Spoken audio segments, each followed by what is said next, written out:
तृतीय अध्याय चल रहा है, कृत्य प्रत्यय के प्रकरण चल रहे हैं, जिसमें कुछ मध्य मध्य में निपातन भी है। तो कल का पाठ हो गया, आप लोगों को समझ में आ गया? आगे चले आज। युग्यम च पत्रे, युग्यम प्रथमा का एक वचन, च व्यपदम, पत्रे सप्तमी का एक वचन। युग्यम इति निपात्यते पत्रे अभिधेयी। युग्य यह निपातन किया जाता है पत्र अभिधेय होने पर। पत्र क्या है? जो पत्र लिखते हैं वो पत्र यहाँ नहीं है, ठीक है ना। पतति गच्छति अनेन तत्पत्रम वाहनम, जिससे जाया जाए। पतरी गतौ, पत धातु किस अर्थ में है? गति अर्थ में है। तो जिसके द्वारा जाया जाता है उसको क्या कहेंगे? पत्र कहेंगे। और उस पत्र अभिधेय होने पर यानी वाहन अभिधेय होने पर योग्य यह निपातन किया जाता है। तो युजिर योग्य धातु, और उससे हम उसमें क्या प्रत्यय कर लेंगे, और जकार को क्या करेंगे? कुत्व भी निपातन से करेंगे। तो क्या बन जाएगा? युग्य। तो युग्यः गौः, युग्यः अश्वः। तो युग्य मतलब जोतने योग्य बैल। बैल भी जोता जाता है ना, वाहनों में जोता जाता है, उसमें लगाया जाता है, फिर बैलगाड़ियां होती हैं, तो भी क्या हो गया? वाहन हो गया।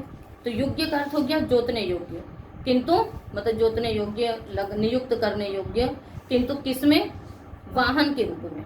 अब खेत भी जोतने के लिए बैल को वो करते हैं, पर उसमें नहीं करेंगे, किंतु जो वाहन के रूप में जब प्रयुक्त होगा तभी उसको हम युग्य ऐसा निपातन कर सकते हैं।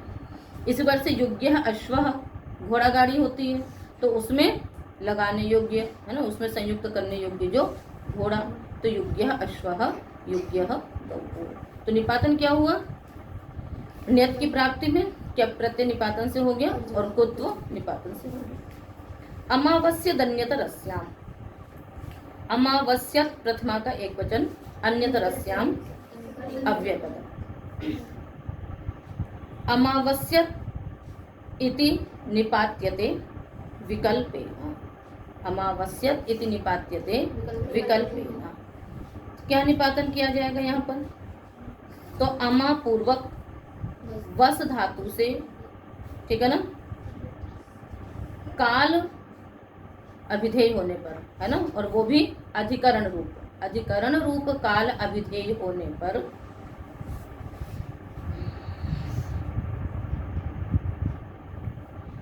वस धातु से ण्यत प्रत्यय निपातन किया। क्या निपातन किया? ण्यत प्रत्यय। अब इसमें विकल्प से किया है, तो विकल्प इसमें क्या है कि ण्यत प्रत्यय जब निपातन करेंगे तो नित्य वृद्धि होनी चाहिए, किंतु यहाँ पर विकल्प से वृद्धि होगी।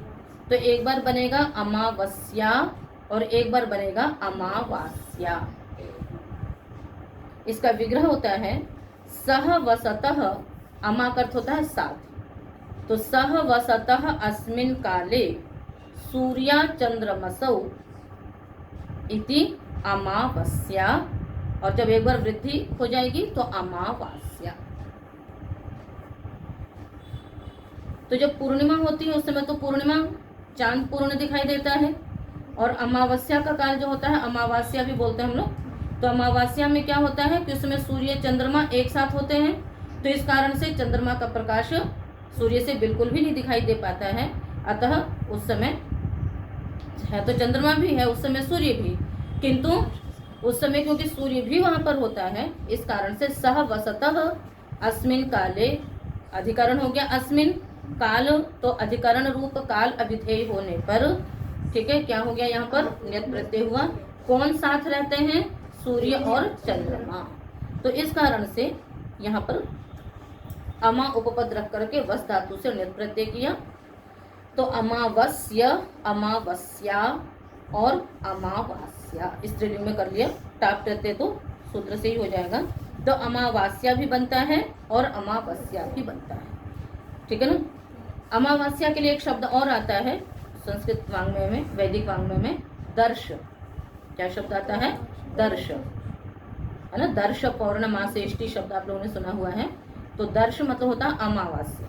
क्वचित दृश्यते चंद्रमा, कभी उसमें कहीं दिखाई दे जाती है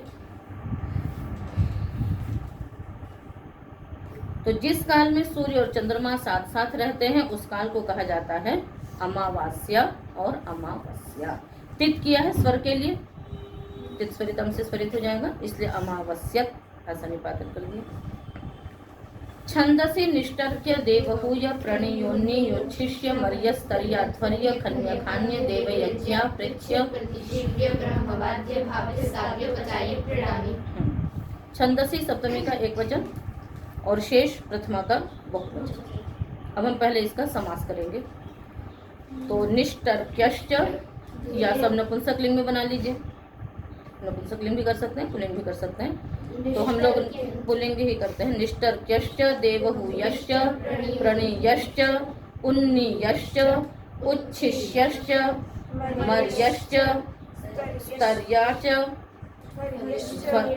ध्वर्यश्च खन्यश्च खान्यश्च देवयज्ञाच प्रतिशिव्यश्च ब्रह्मवाद्यश्च भाव्यश्च साव्यश्च उपचाय्यश्च नहीं, उपचाय्य प्रीडश्च, उपचाय्य प्रीडञ्च, उपचाय्य प्रीडञ्च इति प्रीडानि। फिर से एक बार बोलिए।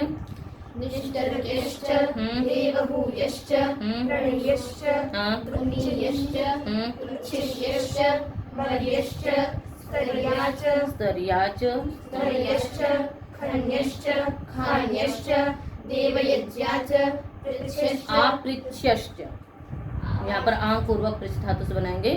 तो आपृच्छ्यश्च प्रतिशिव्यश्च ब्रह्मवाद्यश्च भाव्यश्च साव्यश्च उपचाय्य प्रीडञ्च इति उपचाय्य प्रीडानि। ठीक है। इत्येते शब्दाः छंदसि विषये निपात्यन्ते। इतने शब्द वेद विषय में निपातन किए जाते हैं। ठीक है।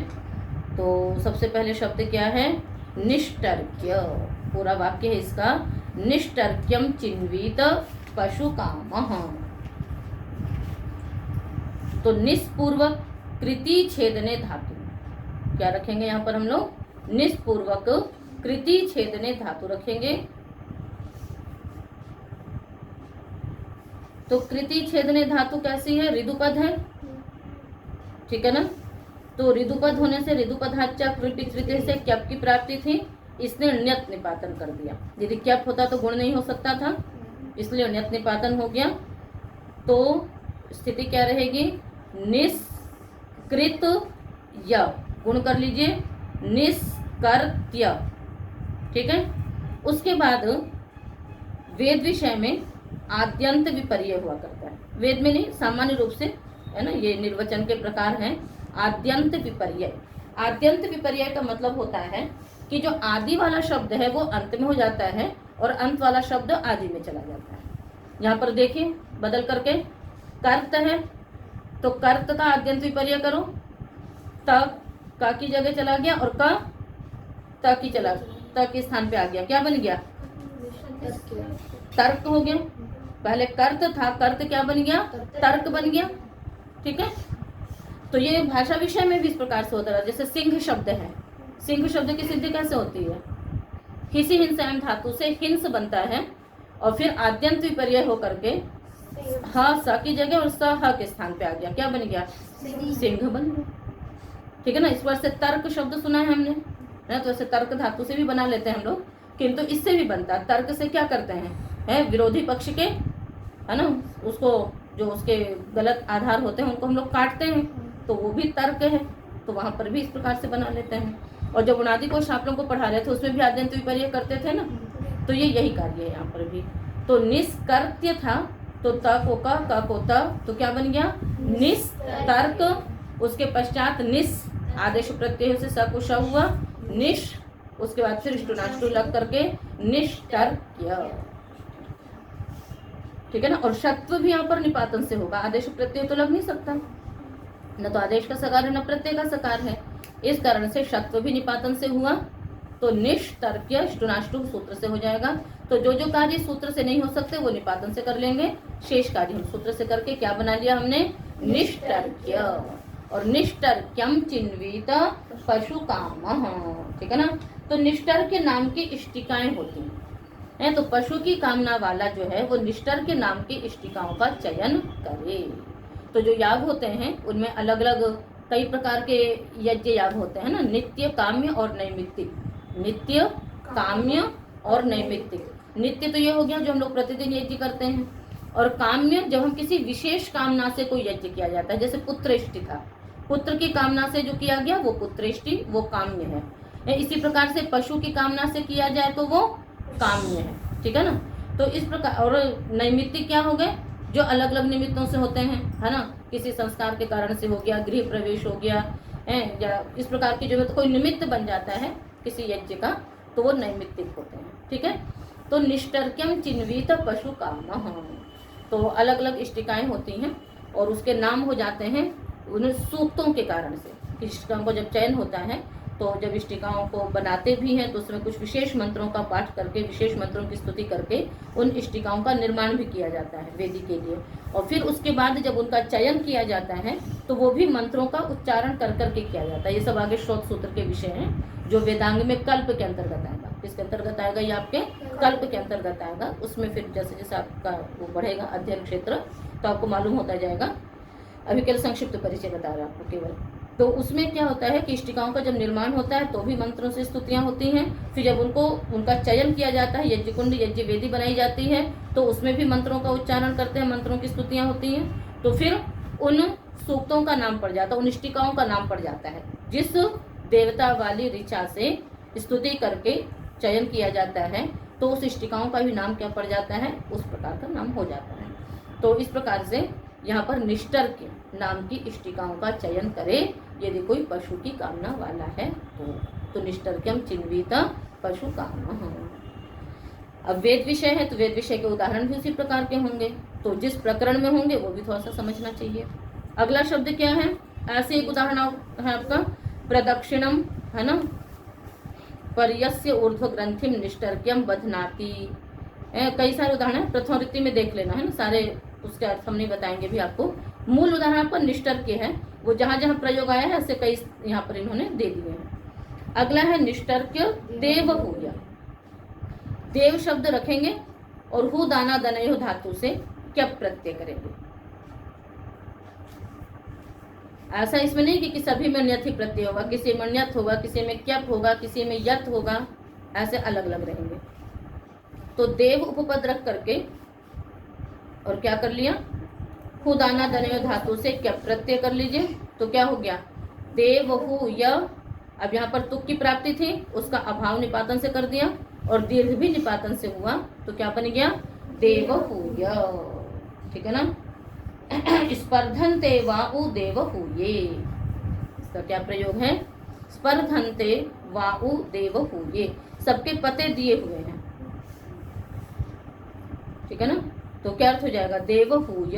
देवहूय मतलब क्या हो जाएगा कि जब देवताओं की स्तुति की जाती है तो उस समय जो शत्रु है वो हमारे साथ स्पर्धा करते हैं। हम दिव्य गुणों को धारण करने की जब वो कर रहे हैं तो अंदर की जो आसुरी प्रवृत्तियां हैं वही हमारे शत्रु हैं, तो उनके साथ उस समय क्या, जब हम देवहूय क्या, जो संध्या करने बैठे, देव यज्ञ करने बैठे, तो श्रेष्ठ संकल्प भी आते हैं और आसुरी प्रवृत्तियां भी जागृत होती हैं, तो वही तो संग्राम है इनका। तो उस समय ये स्पर्धा करते हैं। तो एक तो यहाँ पर हुदाना दनयो धातु से बना, दूसरा इसका वे स्पर्धायाम शब्देच से भी बना सकते हैं। जब वे स्पर्धायाम शब्देच से बनाएंगे तब क्या होगा, संप्रसारण हो जाएगा। देव वा आदेश उपदेश स्थिति लगा लेंगे, देव वा आगे क्यप कित होने से संप्रसारण हो गया, फिर वा को उ और उससे हलह से दीर्घ होकर के क्या बन जाएगा देव हूय, उस समय उससे दीर्घ हो जाएगा तो बन जाएगा, बन गया। हलह सूत्र ना, संप्रसारण करने के बाद हल से उत्तर यदि संप्रसारण का अण होता है तो उसको दीर्घ हो जाया करता है, तो देव हूय। आगे चलें, उन्नीय नहीं प्रणीय, प्रपूर्वक नी प्राप्त धातु से क्या प्रत्यय कर लीजिए, तो प्रणीय, प्रणीय नत्व तो हो ही जाएगा। प्रणीय का अर्थ क्या हो जाएगा, प्रणेतुम योग्य इति प्रणीय, ले जाने योग्य। उन्नेतुम योग्य इति उन्नीय, उत्पूर्वक नी धातु से क्या प्रत्यय कर लो, क्या बन जाएगा उन्नीय, ठीक है। अब उसके पश्चात उन्नीय हो गया उच्छिष्य। उच्छिष्य में क्या है? उत्पूर्वक कौन सी धातु लेंगे? यहाँ पर लेंगे शिश्लरी विशेषण। यहाँ पर क्या धातु लेंगे? शिश्लरी विशेषण। तो यहाँ पर ण्यत की प्राप्ति थी शीश हलंत होने के कारण से, तो क्या प्रत्यय हो गया? तो उत शिष्य और फिर स्तोष्टनाष्टु षष्ठ छोटी क्या बन जाएगा? उच्छिष्य। उच्छिष्य मतलब त्यागने योग्य, छोड़ने योग्य।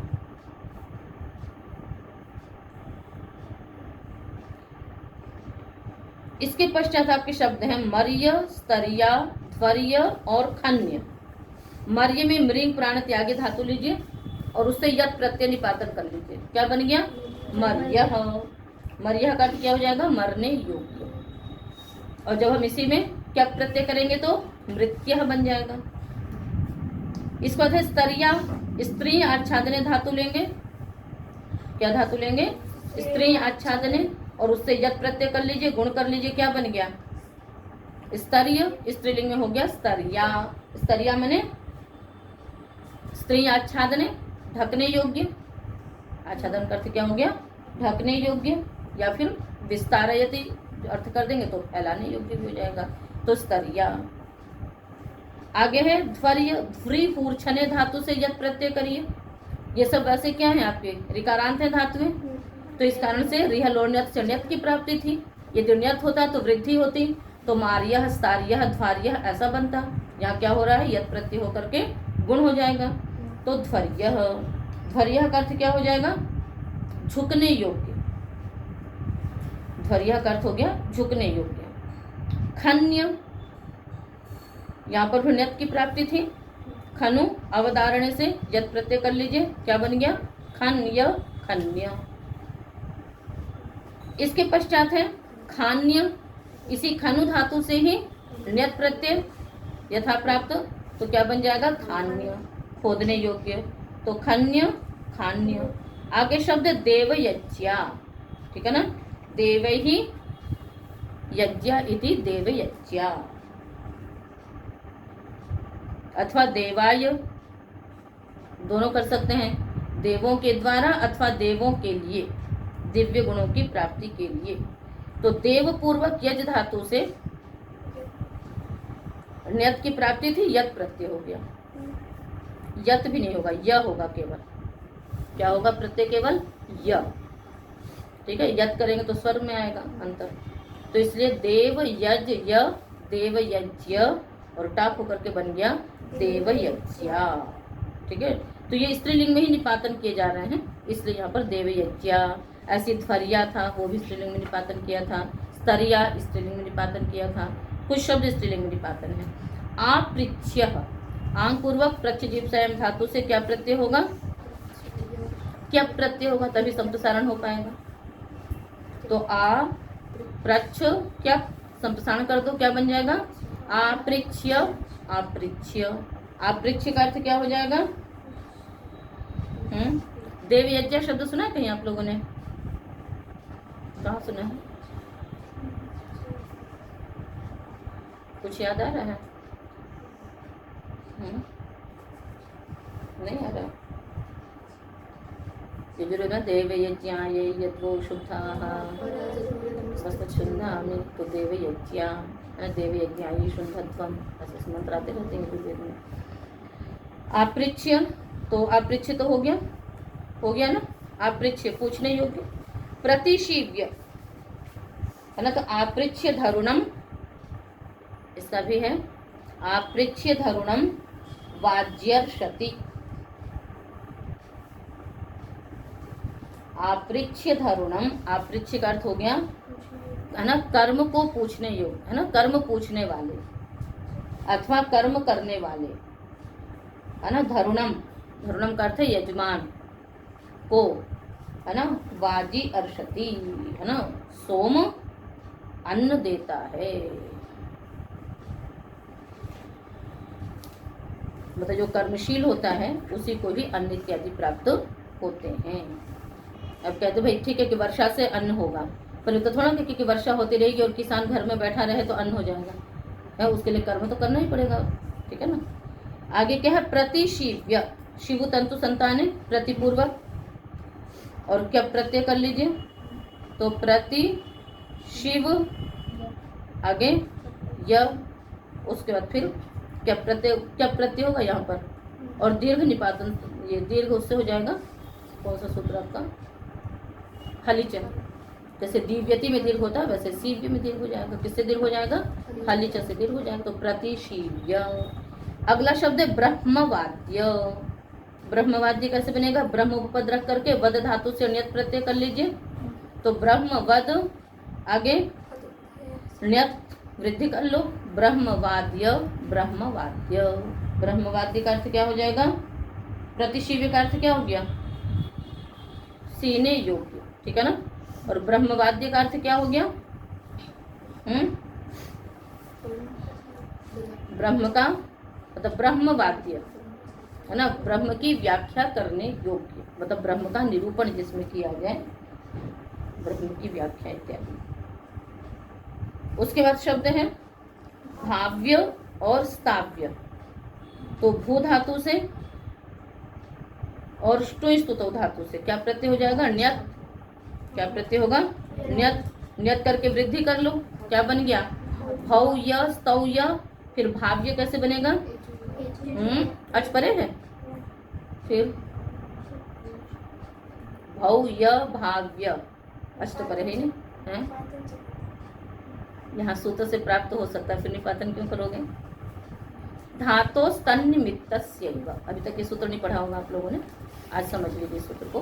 धातो स्तन्निमित्तस्यैव, उसी प्रकरण में है ना, एचो वायवा के बाद देखो अष्टधी निकालो,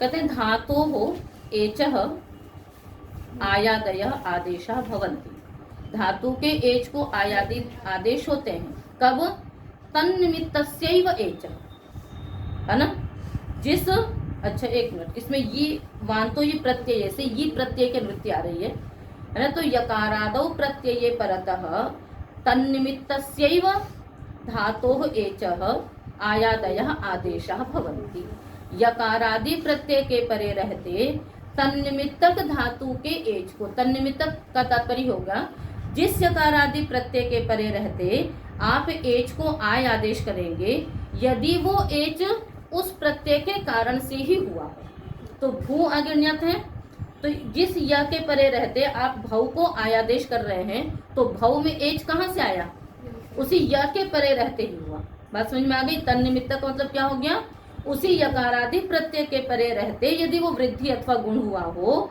वो तन्निमित्तक हो जाएगा, तो तन्निमित्तक एच को ही आयादि आदेश होते हैं, ठीक है। तो इस प्रकार से धातु तन्निमित्त से वैसे हो जाएगा, तो भाव्य और स्थाव्य, सूत्र को याद रखना है ना, भाव्य स्थाव्य। आगे क्या है, उपचाय्य प्रीड़ा, है ना, उपपूर्वक ची धातु, ची चयन धातु ले लीजिए,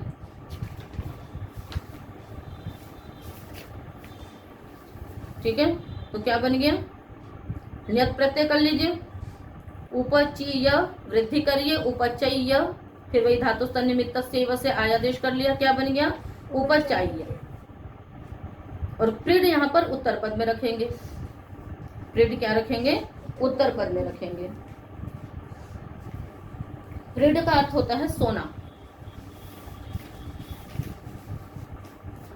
तो संचय करने योग्य जो सोना, तो बचाइए प्रीडम का अर्थ क्या हो गया, संचय करने योग्य सोना।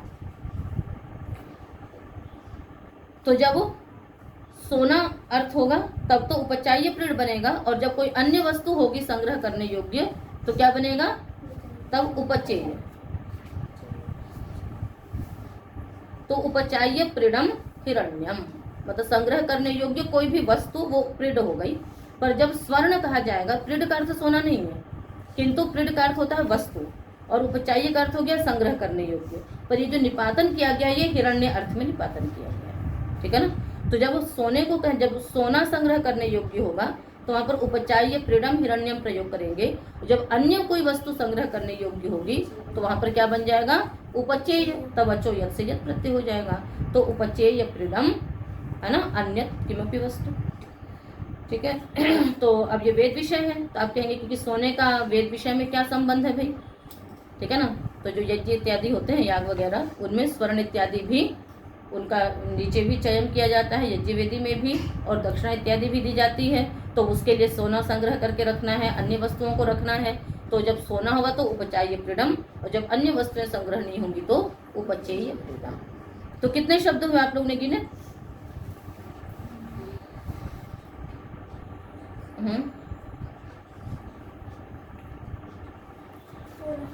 16, ठीक है।